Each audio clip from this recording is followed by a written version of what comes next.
Hello and welcome. My name is Kirsty and I'm a family support worker from the cluster. Today I'm going to share with you this bite-sized session on how to improve emotional well-being in your family. I'm really looking at some strategies that you can use within your own homes that can hopefully have a positive impact on family life. So in looking at this, we know as a parent and carer it's our job to ensure our children are healthy, happy, loved, and at times, though it's our children, our own emotional well-being that's in low, it can be really hard to figure out what to do. So hopefully over this session I'm going to give you different ways that we can be more trauma responsive, and that's all about us being more aware of our emotions and meeting our own needs to then be able to help with this trauma response, which we'll look at in a second, so that our children can be more settled and emerge from any difficult times that may be happening around them and come out in a more positive way. And so we're really going to be looking at ways, strategies, hints, tips that can really help us help our children through whatever they might be facing. So what do we mean by trauma responsive? So trauma is an emotional shock following a stressful event, an injury, or maybe a string of small stressful events that build up. And as we know, stress is all around us. So these kind of stressful events to us could be quite big things such as separation, moving, finances. For our children it could be kind of falling out with friends, moving to new classes, new teachers. So all of this adds to their little trauma in their world. So we need to think about what could be impacting them and how we can help them move on from these difficult times. And what we're going to look at today is a few of these that are in front of you now. So Louise Bomber is a researcher that talked about 7 predispositions for trauma. So 7 different things that we may experience that can make us feel kind of that heightened stress or difficulties. And what we're going to do is we're going to look at a couple of these, but the 7 are lack of predictability, powerlessness, loss of connection, numbing out, spacing out, loss of time and sequence, loss of safety, and loss of purpose. And what's really important is we want to figure out what we can do to kind of counterbalance these different things. So these are regulating, so thinking about how we can soothe and calm the lower parts of our brain. Relationships, so what we can do to connect with people around us. So reasoning, thinking about using those parts of our brain to be able to rationally think about what's going on and what we can do to make things better. And then being able to reflect and repair on what has gone wrong, what could go better next time, and being able to help our children do that same thing themselves as well. Okay, so thinking about that, well, how can predictability help with well-being? And the biggest thing is that we all need predictability in some form or another. However, we're all very different, so it may look different for everyone. You know, being able to create structure can help us know what to expect, but different people want different ways of that structure to look. As I said, some people need more than others. They might need to know what happens next, or how long, or who's going to be there. Or some people become really overwhelmed if something doesn't go to plan or plans change quite quickly. So we need to be aware of our own needs in terms of predictability and also those that we're supporting as well. So what can we do to help with this predictability? We need to think about structure. So structure can really help us feel calmer and in more control. So things like having a schedule or a timetable up as a visual aid. And it can have things like places to go, which parent is picking up or dropping off each day, whether there's an after school club or a childminder, or just back at home on a Wednesday or a Thursday. What can help us feel more organised and making kind of those mornings a little bit less stressful. So for example, if we know that Tuesdays is swimming day and Thursdays football club day, do we have those bags ready to go so that they're ready on the night before, so on a morning we're a little bit less stressed and the bag is ready to just be picked up and taken with us because it shows us on our timetable. You know, planning ahead, so sometimes it can seem a bit like, oh God, I don't want to plan my whole life. But thinking about things that are good to plan ahead for, so we don't always have to plan ahead for every single thing, but you know, we want to hopefully, if the weather's nice, go to the beach this weekend, or go see our friends, or just actually we want to get out in the garden and enjoy whatever weather's going to be coming. So even if it's raining, let's go out and have fun in puddles and things. So have something planned in, you know, have something to look forward to, that we can have that time together to bond as a family. Is it that we're going to just have a games day, whether it be electronic games, whether it be board games, card games, or just playing with a balloon and, you know, Flora's lava, lots of different things? What can we plan ahead that we're going to look forward to? And what's really important is thinking about that bedtime routine. So a bedtime routine can have a massive impact to our next day. So being able to end the day with that predictable bedtime routine of what time they may be going for a bath, or what time story is, what time bedtime is, can really have an impact because they know what's coming, and it gives us a chance to give that praise when they're doing things right that we want them to do. So, you know, and even kind of praising them for things they've done well that day, or things that we've seen them really try. So finishing with that really lovely positive, like, I know that you were really struggling with that homework today, but I saw that you really was able to do it, and I'm so proud of you, which is such a nice thing to leave at the end of the day, you know, just as you're doing your nice little bedtime routine, and makes them feel positive, makes us feel a bit positive that we've ended with that nice little bit of praise too. But why do we need to be consistent?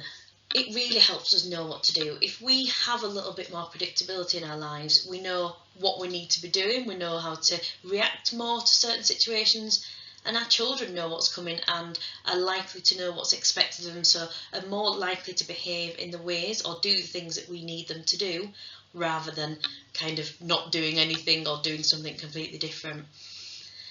And, you know, our children can be calmer if we're more consistent. You know, if we can give fair, expected discipline and praise, then we're more likely to have children who respond calmer and listen to what we say. So if we're able to say, well done, thank you for doing that, well done for brushing your teeth or getting your pyjamas on, it just helps them realise that they're doing the right thing and that we're really happy with what they're doing. And it helps to encourage that better behaviour. If we're not consistent, our children are more likely to push against boundaries and see what kind of thing they can make change next time. They might argue back against things, and they might do that anyway, because as they grow and develop, they are developing, you know, new personalities and trying to figure out where they fit. So they might push against a bit, but us being consistent will help them recognise that actually this is what is going to happen, this is what is expected, so actually I'm going to show better behaviour and I'm going to listen and respond in a better way. And kind of thinking of ourselves, how did we handle boundaries when we were younger? You know, we can all relate at some point to a parent or guardian that maybe gave different boundaries. Did we have one parent maybe that controlled us more with less freedom and quite strict boundaries? Or did we have a parent that allowed more freedom, but then we maybe struggled with that? Maybe they didn't know what was okay and didn't know how, you know, what time they meant to come in, or sometimes it can be that, oh well, actually I don't know who's there when I need them.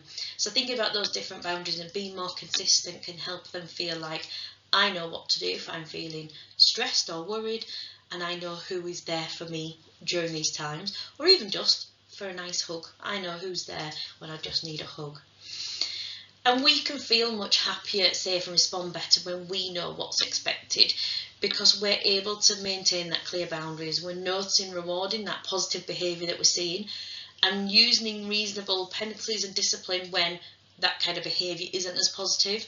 And all of this will in turn help to reduce that negative behaviour, which makes our children feel cared for and safe, and in turn respond to us more respectfully. So then we're more respectful to them, and it's a kind of nice cycle to be in, a much more positive, encouraging, consistent teamwork cycle that we kind of want to have, rather than that kind of cycle of negativity.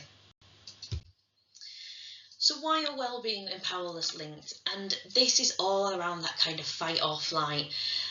You know, that kicks in when we feel threatened or vulnerable, angry, scared, or even kind of that invisible threat all around us. We're not kind of sure what it is. We feel these feelings inside. You know, we can look back over the last couple of years when we're in the midst of the pandemic. You know, our stress hormones were very active. We were limited in what we could do, where we could go, and that frustrated kind of our nervous system, and we just felt quite lost. And we were kind of using up all our energy just to kind of figure out what to do each day, where we could go. If we were going out, we had to mask up, we had to leave the space.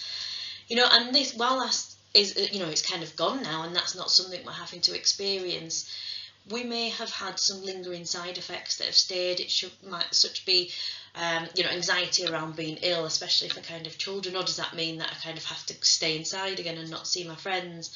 Or do we get overwhelmed now in busy places because we were used to kind of having that bit of space between people, or it being a bit quieter? And this fight or flight can be present for lots of different things. It might be kind of a change in a job role, career, or moving house. It might be for our children moving to a new class or new teacher, or kind of changing dynamics in friendships. And we need to really think about what it is that's making us feel out of control. And this can be hard to do when we feel overwhelmed, but being able to stop and think about things can really help us move past these stressful situations. We know, looking back at that pandemic again, that when things changed, we had to go back to this normality again. And that caused issues because we kind of didn't really know what it was anymore, and we had to kind of figure our way again. And our children especially struggled with that, and there was a lot of kind of anxiety that people like us at Clusters saw. And it could be that, when things seem out of control, it could be that we start to panic, we start to feel these big emotions. So what can we do to make ourselves feel a bit more in control? Again, like that saying, that we feel powerlessness when things are escalating. And we need to think about what kind of things there might be. Like I said, it could be losing house, it could be something even big like losing someone special to us, or just kind of having a fallout with a friend, or someone close to us, or we've lost something but we really need it, and that can make us again feel a bit panicky, like, oh, we really need to go somewhere and I can't find my keys, or I know I need my phone today because it's got my bus ticket on it. Where are these different kind of things? And what can really help in this situation is thinking about what happened last time. So we might have felt anxious and scared and alone, that we couldn't do anything, we didn't know what to do. But actually we realised that if we asked for help, or just slowed our breathing down and took those few deep breaths, we felt less overwhelmed. We were able to use the help if we asked for it, or see clearer now than we were calmer. Or last time we used X, Y, or Z to help, and could we do this again? Or could we do something better this time that we didn't think of last time? So a good example here was, I was once at work and I got a call from school to say my child was poorly. So obviously I scooped everything up, went and picked my child up from school. They were really not well, they had a temperature and things. Got back to home and realised that I hadn't locked up that morning, so actually I'd not taken my keys. So we were kind of locked out of the house. I knew that I needed to go on to an online meeting that afternoon that was really important. I had my child, who was really poorly in the car, and I started to feel really kind of teary. I felt like a bit of a failure. I had my poorly child, and I had work, and I knew I might get into trouble if I'm not in this meeting that's really important that I'd arranged. And it can be really easy to kind of go into that panic and not know what to do. But actually, I took those few deep breaths and realised, actually, my mother-in-law has a spare key, my husband has his key, so I was able to kind of ring a couple of people and organise.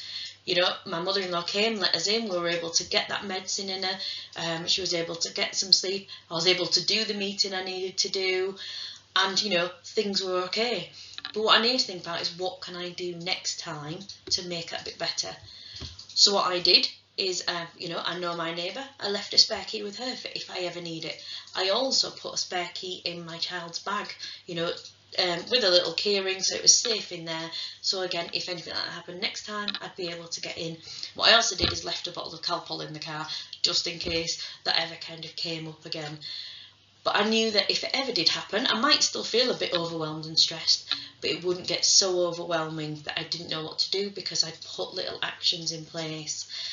And we can help by putting these different things. So when we start to feel kind of powerlessness and it's taking over, we feel overwhelmed, it's thinking about what can help us.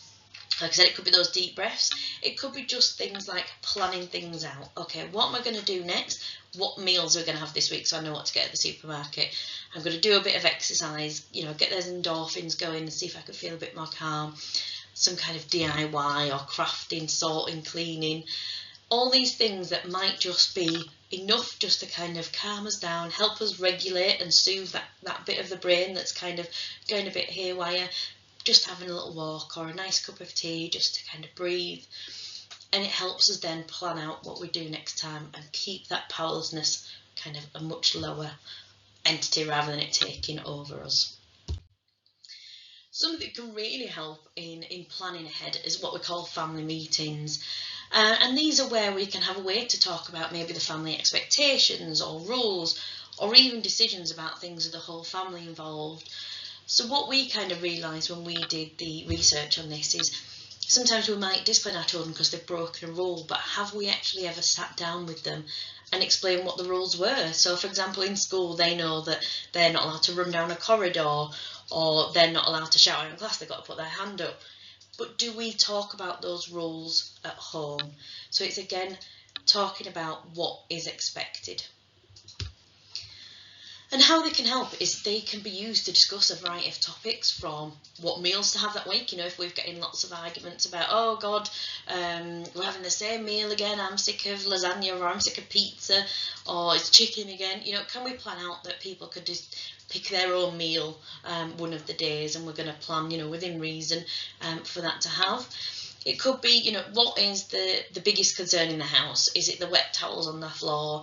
Is it kind of the coats everywhere? Or is it technology time or bedtimes? Do we need to think about something where we have the discussion and compromise with each other, or figure out what chores people need to do to help with? And they really help build those connections because we're listening to each other. We might be making those compromises.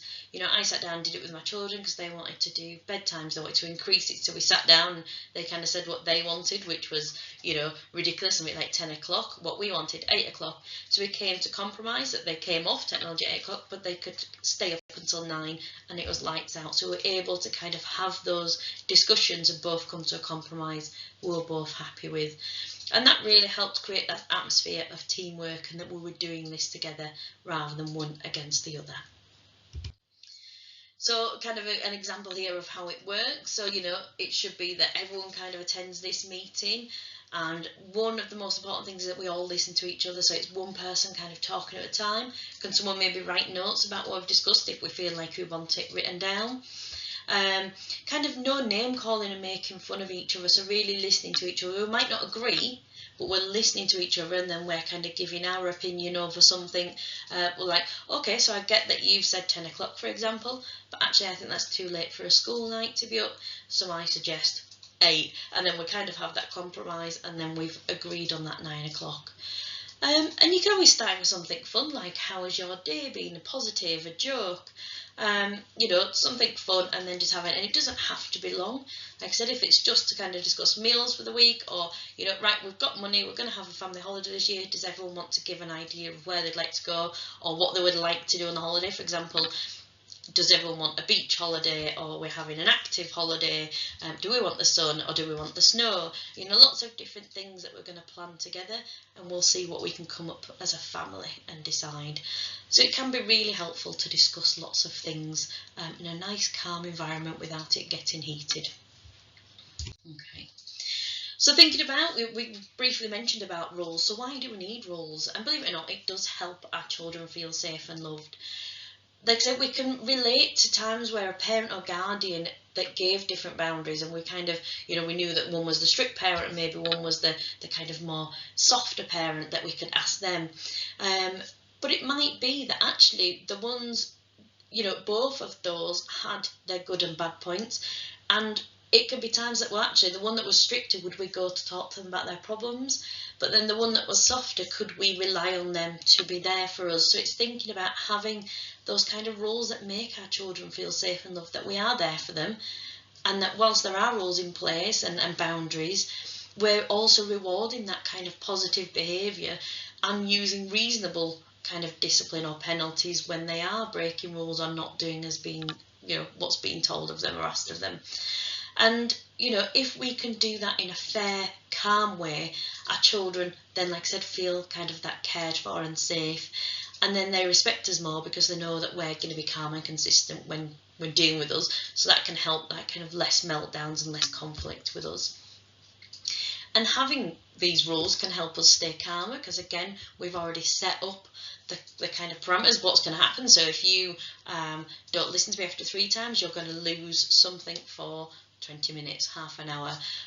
If you don't brush your teeth, I mean, they're going to brush the teeth, but there's no treats that day because actually there's nothing there to protect your teeth. If you're not going to sit down and do your homework, then you're not going to get to watch that favourite programme you like or have some free time. The homework still has to be done. It's just you losing out free time. So being able to be calm and showing when we're giving those kind of rules and consistency. And it gives us those opportunities to praise, so seeing when they're doing well and seeing when they're doing things that we're proud of. And often what we forget is the kind of effort to get there. So being able to praise them for how well they're doing, how hard they're trying, and being able to help our children develop those right skills and make the right choices and take responsibility for what they're doing. And again, that praise if they're doing it really well. And this is an example of some rules, so you could sit down again at those family meetings and think about things that you put together. So an example of a rule would be, do be gentle with each other, and if they do, there's a star on the kindness chart, and that kindness chart, when it's full, will do something together as a family. The penalty is no star, so then there's no reward, or it takes longer to get to that reward. Do put your coat and shoes away when you come in, and if you remember that for a week, there's a treat at the weekend, but if you don't, then there's no treat. Do stay sitting at the dinner table during meals, and if you do, there's a dessert of your choice within reason, but if not, they don't get the dessert. And it's really important to really focus on the do's there rather than the don'ts. If we kind of said don't think of a pink elephant, human nature instantly focuses on that don't, so we're thinking of that pink elephant even though we're trying not to. And that's the same, so if we say don't hit or don't lie, then often that's the thing that we're thinking about most, and so it can become the action that we do.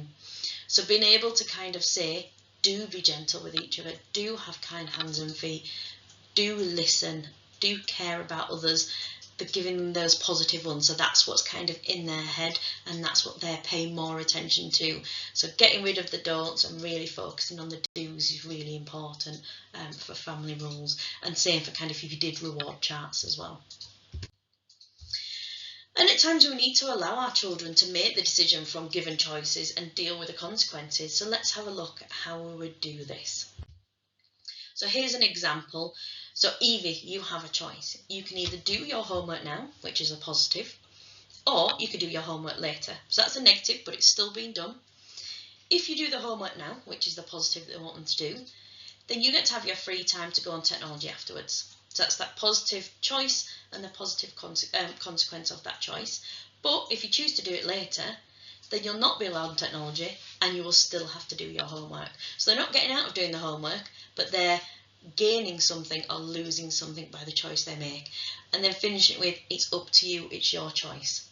Now this can be used for absolutely anything, from getting them to brush their teeth, from picking up clothes in their bedroom, lots of different things, by being able to give a positive action and what their reward would be, and then the negative and what would happen if they chose the negative.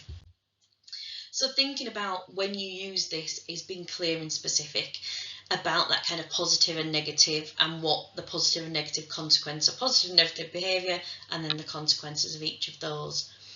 But really think about relating the consequences to the behaviour. So it's got to be something that means something to the child. So they really want kind of technology time, or extra bedtime, extra time before bed, or they want to watch their favourite programme, or they really want some pennies towards some stickers or something. So being able to relate something that means something to them, they're going to want to do the good choice. And being able to use that calm, clear voice, so we're not threatening and we're not kind of giving them ultimatums, because that doesn't work and they just respond to that negativity. So being calm and just saying, this is your option. If you do this, this is what you're going to get. But if you choose this one, this is what you're going to get.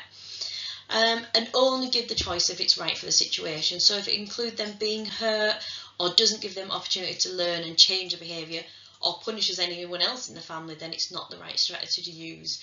So you need to think about the consequences that you can keep to, that isn't going to punish yourself as well, because you're not doing anything wrong. So for example, if you don't do this, then you're not getting to go on the family day out, but actually we've already bought the ticket and there's no one else to watch them, are we going to be able to follow through with that? Is it that, right, well, none of us can go, and is that fair for the rest of the family if they can't go? So you could absolutely find someone else to watch them, or take somebody else in their turn, for them to understand that actually you will follow through, but be really careful about giving an action that you can't follow through on. And what's really important is that final bit is giving them a few moments to reflect before asking for a decision as well. And part of that is sticking to your guns. So why do we have to follow through with those consequences? Well, we want our children to cooperate and follow the rules we set. So we need to follow through with them. So again, this is where I said don't do things that are going to punish yourself. And it may feel easier to just give in and think, oh, I'll do it next time. But if we do, then next time they know how far to push and that we're more likely to give in. And so it can become harder for us to follow through. So if we stick to our guns and stick to what we're saying that we're going to do as the kind of discipline or the reward, then we need to make sure we do that. And it's really important that we kind of use these techniques properly. So for example, simple instructions, that's all about one instruction at a time with clear words such as go brush your teeth or put shoes on.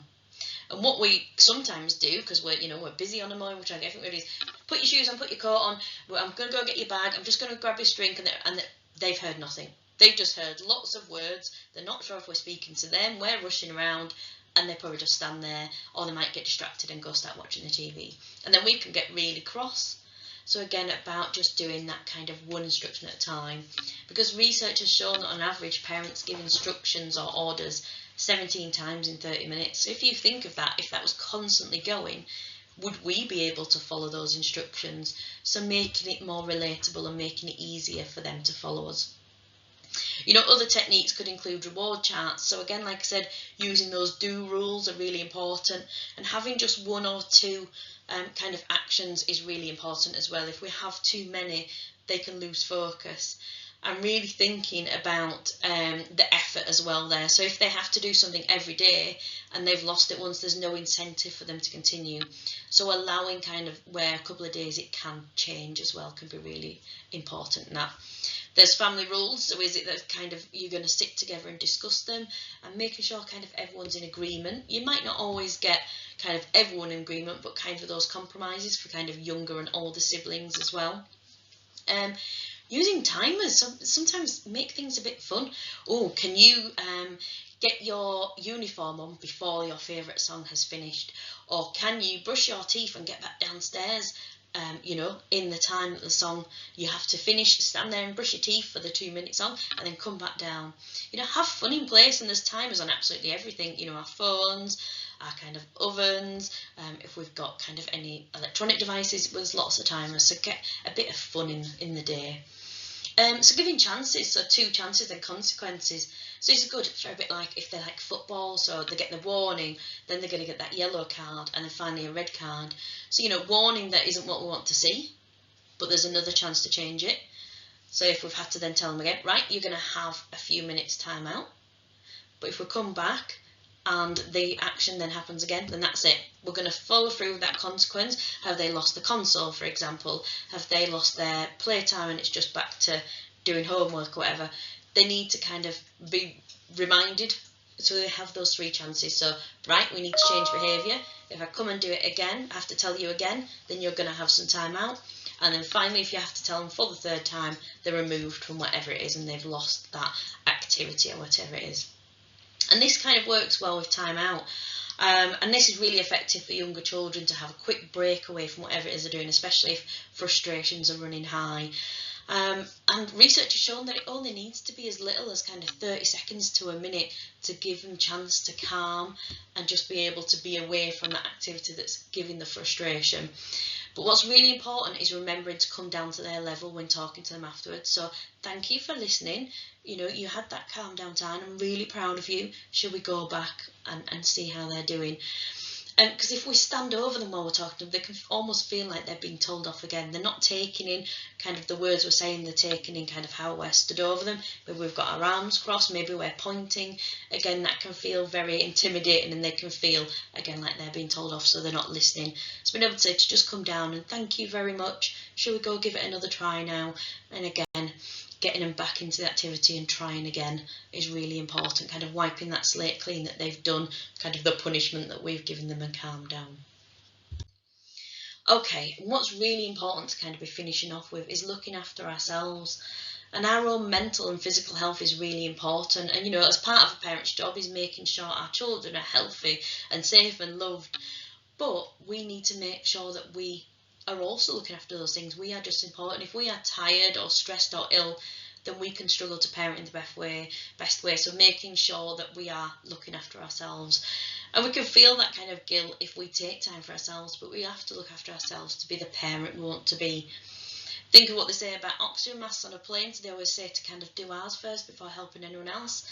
And that can seem a bit like, oh God, that's a bit mean. But we may only be able to help one child before we're kind of struggling to breathe. Whereas if we have our mask on, we're able to reach anyone within kind of how far the cord will stretch to help everyone else put their masks on. So being able to look after ourselves sometimes is really important to look after others. And part of looking after ourselves is to have a support network around us. These could be people who actually support us with day-to-day needs, such as childcare, giving us lifts to appointments, or someone we can call to let us steam, or just someone who's there for us in the background for when we do need something, even if it's just a little call to say, oh, I've had a tough day, and kind of re-go through it all and kind of it's done. Or is it that person that can help us with taking our children to and from school, or taking us to appointments, or helping us out with the shopping? So making sure that our support network is around us is also really, really important. So I just wanted to go through a couple of little breathing exercises that can be really good to help us with that well-being. So grounding with the 5 senses is really, really good one. So we're starting off with 5 things. So 5 things that you can see around you. Is it a picture on the wall? Can we see someone walking by us? Is there a squirrel or a bird or one of our pets or things? So 5 things we can see. And the 4 things we can feel, so we're outside, it might be that wind blowing on us. We might be able to feel our feet on the floor. Is it a nice fluffy rug or anything like that? Can we feel if we've got a pen or pencil in our hand, can we feel that? What does it feel like? And then 3 things we can hear. You know, is there noise around us? Are we at the beach? Can we hear the seagulls or the waves? Can we hear traffic driving by, or can we hear children playing in the playground? Things you can smell. Is there anything nice that's been cooking around us? Have we got a nice air freshener that's letting off lovely smells? Or have we had some chocolate and we can smell the chocolate? And then finally, one thing you can taste. So again, it might be that chocolate that we can think, or a cup of coffee. Have we just brushed our teeth so we can taste the toothpaste? So it's really nice grounding with the senses to just get us to stop and focus on those that can really help just calm a situation down for us or our children. So I just want to finish off. I've already kind of really mentioned it, but I want to just finish off with power of praise. And the amount of praise and the way we praise our children is really important. It can make a massive difference to how they behave. And it's the best kind of power that we can control. But what's really important is we need to think about being more specific. So we can give general praise. Oh, you were the best. You're really good at that. But actually sometimes they don't believe what we're saying. So we need to kind of be more specific. So you kept going even when you found some of those bits hard. I'm so proud of you. Oh, I saw how you passed that ball to your teammate and then they scored a goal. So some really good teamwork. Or your swimming instructor told me you were working really well at doing your backstroke or front crawl or diving underwater. You know, I'm really proud of you. And these are all things that they have the ability to change. So they can get better at these things. They can keep putting that effort in. You know, if we're saying they're the best, there's no incentive to keep going because they're already the best. So being able to kind of show that they're working hard and you're really proud, and you know, oh, I bet you got 6 out of 10 on spellings this week. Oh, I bet if we do some practice, you might even get 7 out of 10. Again, that attitude and approach. So praising that kind of, like I've said before, that effort. So how hard they've worked to get there is really important. And making it realistic. So realistic that they can do these things. So, for example, saying you're the best ever isn't always going to be the case because they might find someone that's better than them. So being realistic and saying you worked really hard or you were a really good part of the team there can be much better and make them feel like you were actually paying more attention to them. So if you enjoyed this bite-sized session and you wanted to get more information on kind of behaviour or well-being, looking after yourself, anxiety, teenagers, SEN needs, you can either get in touch with us, so the contact details are on the next slide, or you can look out for our courses that we'll be releasing from September this year. And like I said, please do get in touch if you'd like any more information, and thank you for listening to me.